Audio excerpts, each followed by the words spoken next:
শাক্যমুনি সিদ্ধার্থ বুদ্ধগয়ায় ৩৫ বছর বয়সে সম্যক সম্বোধি লাভের পর ৮০ বছর বয়সে কুশীনগরে মহাপরিনির্বাণ লাভ করেন। বুদ্ধত্ব জীবনের এ সুদীর্ঘ ৪৫ বছর জীবনে তিনি কোনো ঘোড়াচালিত গাড়ি, গরুচালিত গাড়ি কিংবা মনুষ্যবাহিত যানবাহনে চড়েছেন বলে কোনো তথ্য খুঁজে পাওয়া যায় না।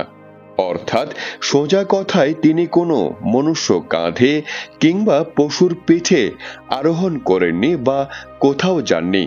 বুদ্ধত্ব প্রাপ্তির পরে ভগবান বুদ্ধ তৎকালীন ভারতবর্ষের ১৬ মহাজনপদের মধ্যে ১২ মহাজনপদের বিস্তৃত এলাকায় পদব্রজে ঘুরে ঘুরে পাহাড় পর্বত নদ নদী অতিক্রম করে অবিরামভাবে ধম্মের প্রচার প্রসার করেছেন। ১৬ মহাজনপদ হল কাশী, কোশল, অঙ্গ, বজ্জী, চেদি, বৎস, মগধ, মল্ল, কুরু, পঞ্চাল, মৎস্য, সুরসেন, অশোক, অবন্তী, গান্ধার এবং কম্বোজ। গান্ধার এবং কম্বোজ শেষোক্ত এ দু জনপদে তথাগত পদচারিকা করেছেন বলে পালি সাহিত্যে সাক্ষ্য পাওয়া যায় না।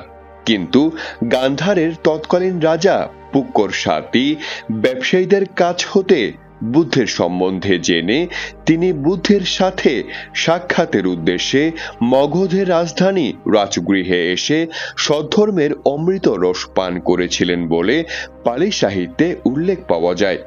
অবশিষ্ট ১৪টি মহাজনপদে বুদ্ধ নিরন্তর ঘুরে ঘুরে ধম্মের অমৃত বাণী অকাতরে বিলিয়েছেন।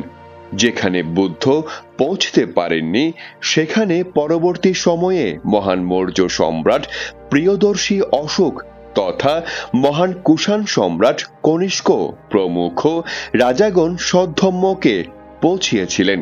প্রাচীন অঙ্গ জনপদের পশ্চিমাংশে ছিল বঙ্গক্ষেত্র। ইহাকে তৎকালীন সময়ে বঙ্গহারও বলা হতো। বঙ্গের পুন্ড্রবর্ধনে অর্থাৎ বর্তমান বাংলাদেশের উত্তরবঙ্গের রাজশাহী অঞ্চলে বুদ্ধের পদচারিকা হয়েছিল এরকম প্রমাণ সিংহলী বৌদ্ধ গ্রন্থ দিব্যবদান ও অশোকবদান সহ বিভিন্ন পালি সাহিত্যে পাওয়া যায়। বঙ্গেশ বা বঙ্গান্তপুত্র নামক ভিক্ষুরা বঙ্গ হতে এসে বুদ্ধের সাক্ষাৎ শিষ্যত্ব গ্রহণ করেছিলেন। বঙ্গহার শব্দের অপভ্রংশ হল বাঙ্গাল বা বাংলা। বঙ্গের ক্ষেত্রকে তৎকালীন সময়ে প্রাচ্য প্রদেশ নামে অভিহিত করা হয়েছিল। প্রাচ্য প্রদেশের তাম্রলিপ্ত বন্দর ছিল তখন খুবই প্রসিদ্ধ, যা হল বর্তমান পশ্চিম বাংলার মেদিনীপুর জেলার তমলুক এলাকা। এই তাম্রলিপ্ত বন্দর হতে সম্রাট অশোকের কন্যা রাজকুমারী অর্হত সংঘমিত্রা থেরি পবিত্র মহাবোধির চারা নিয়ে সমুদ্র পথে তম্পপর্ণী দ্বীপে গিয়েছিলেন। এই তম্পপর্ণী দ্বীপই হল বর্তমান শ্রীলঙ্কা। ভগবান বুদ্ধকে পৃথিবীর উত্তর, দক্ষিণ, পূর্ব ও পশ্চিম দিকে ছড়িয়ে দেওয়ার সম্পূর্ণ কৃতিত্ব রয়েছে সম্রাট অশোক ও সম্রাট কনিষ্কের। প্রাচীন ভারতের ১৬ মহাজনপদের মধ্যে যে ১৪টি মহাজনপদে বুদ্ধ নিরন্তর পদব্রজে ঘুরে ঘুরে ধম্ম প্রচার করেছেন, গ্রাম, নিগম, নগর, সমতল, পার্বত্য প্রত্যেক এলাকার বিস্তৃত ভূভাগে গমন করেছেন, কোথাও কখনো তিনি মনুষ্যের কাঁধে বা পশুর পিঠে আরোহণ করেননি।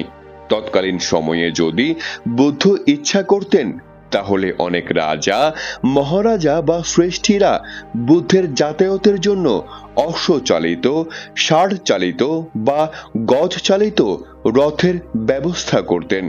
মানুষেরাও ভগবানকে সানন্দে কাঁধে বহন করে নিয়ে যেতেন, কিন্তু বুদ্ধ সেরকম কখনো করেননি। তিনি সর্বত্র পদব্রজে প্রচারণাকেই বেছে নিয়েছেন। তার শিষ্যদেরকেও তিনি চারাথা ভিক্ষাবে চারিকাং বলে পদব্রজে যেতে বলেছেন।